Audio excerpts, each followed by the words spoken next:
Quack, quack, baby. This is the Oregon Football Report. I am your host, Will Ortner. And when I saw this duck post from Dan Lanning, we all know what it means. We all know that whenever Dan Lanning puts a duck out, hey, that means that the Oregon Ducks, they just got someone new in the portal. And I thought we were all done. After all the transfer portal news that we had, we got Iverson Hooks, we got Bennett from Yale, Dylan Raiola. What could this last duck mean from Dan Lanning when he fired it off late in the night here in Dallas, Texas? Well, then we got the news from Matt Zenitz that Oregon had officially landed Koi Perich, the all-star safety from Minnesota, the number one safety in the transfer portal and the number 12 overall player in the transfer portal. The Ducks had landed probably the biggest fish of the weekend, or at least the biggest fish of this recruiting cycle here in the transfer portal. I am fired up to get Koi Perich over to the Ducks. We're going to break down all of his stats, how he can add into a very strong, although not that deep, safety room for the Oregon Ducks, and then what it might potentially mean later on for the Oregon Ducks, because there's a key safety that still hasn't made an announcement whether he will return to Oregon or go to the NFL draft. But before we get into any of that, let's look at the good news. Let's get fired up for the brand new Oregon football player down below in the comment section. Go down and spam KP if you're fired up for this demon that we just brought in from Minnesota. Go down below in the comment section and spam your KPs now as fast as you possibly can. Let's take a look at Koi Perich. Right now, the former Minnesota Gopher, he entered into the transfer portal, obviously was a big fish in the pond. Oregon could clearly use him, bring him in to be a strong safety. And what I mean by that is a safety that is strong for this football team here for the Oregon Ducks. Perich is the type of player on the defensive side of the football that you can build a defense around. We've seen success with Dylan Thieneman over here with the Oregon Ducks. Perich can be that next key safety addition in the portal. Now, when we look at the 2 seasons that Perich had while he was over at Minnesota, obviously that freshman year is going to stand out just a little bit more, but to me, it's going to stand out more because teams were targeting wide receivers that Perich was guarding. That's why he ended up having more opportunities to have those interceptions. This year, Minnesota used him more in the box. They were not afraid to have Perich kind of insert himself into the run game as well. And once teams saw that Perich can go and make plays on the ball, guess what? They're not going to throw the football anywhere near him because they don't want him turning the football over and getting great interceptions and making great plays for that Minnesota Gopher team. That defense was built around Perich. That's how good of a player is. That's how big of a star he is. He instantly came in and was dominant for that team. That's why I'm saying that Oregon got a demon. He ran that defense all by himself, essentially, or at least that's what I am going to claim. And he made, honestly, a Minnesota Gophers team that is slightly below some of the top teams in the Big Ten when it comes to talent. Really formidable. Really put the Gophers into a position, and behind head coach PJ Fleck, where they could be in that tier 2 of Big Ten team. Not quite good enough to have a real shot at the college football playoff, but definitely good enough to raise some hell and be good enough to potentially upset a couple of other teams. Now, Perich has been recognized by the Big Ten. Obviously, that first year, he was on the All-Big Ten first team, and he deserved it. And it's funny, as soon as I was reading through the tweets, going through the research on Perich for him adding into the Oregon Ducks, remember, we did a video earlier on in the transfer portal cycle where I said that the Ducks definitely had to target him and that I was hopeful he ended up in Oregon. There were a lot of people that were saying, well, he had a down year. Still second team all Big Ten. That's how freaking good this kid is. He is a true sophomore, and he's been absolutely lights out at that safety spot. But here's the thing. That's not the only position that he plays on the field. Minnesota used Perich as a punt returner and a kick returner, and he even got a little bit of action on the offensive side of the football. This would be the perfect player that the Ducks could use as a change of pace type of guy, right? Malik Benson, who was returning punts, and kicks this last year for the Oregon Ducks. He's not going to be there anymore.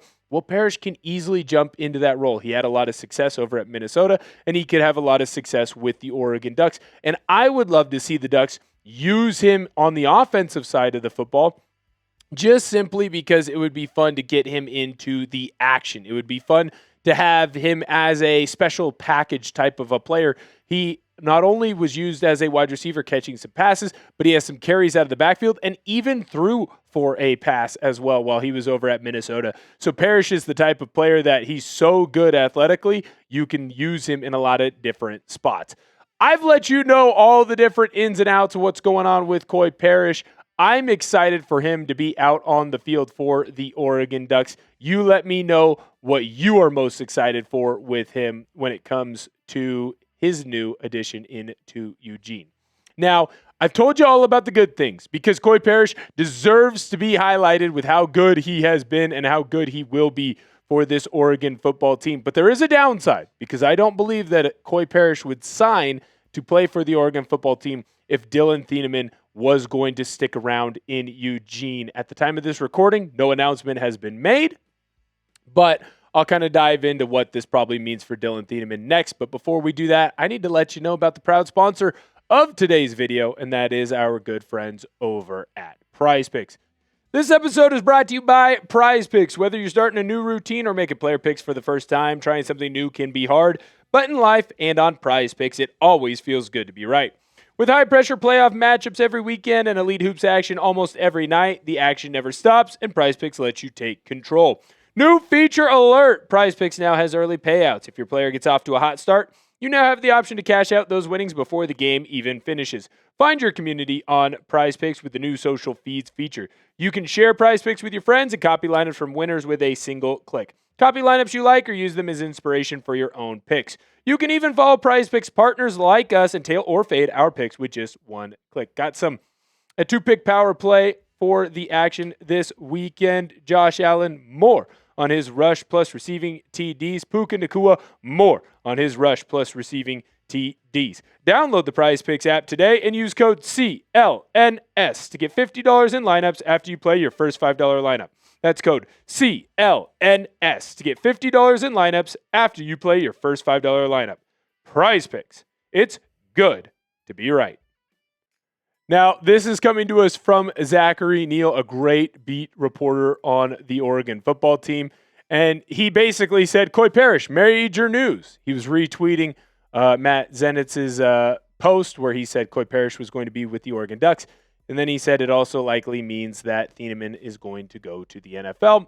And I completely agree with him. I told you a couple weeks ago that Thieneman had gotten a day 2 grade when it came to the NFL draft. Now, it is important to note that Amari Washington got that same day 2 grade, and he has decided to come back to the University of Oregon. So there is an opportunity for Thieneman to do the exact same thing. But when you look at his stat line right now, you can see why Thieneman would want to go right to the NFL. He's really close to 100 tackles on the season. He was added into a unit where he needed to guard receivers just a little bit more than maybe he was doing over at Purdue, but he didn't have to carry the load quite as much as he was doing over at Purdue.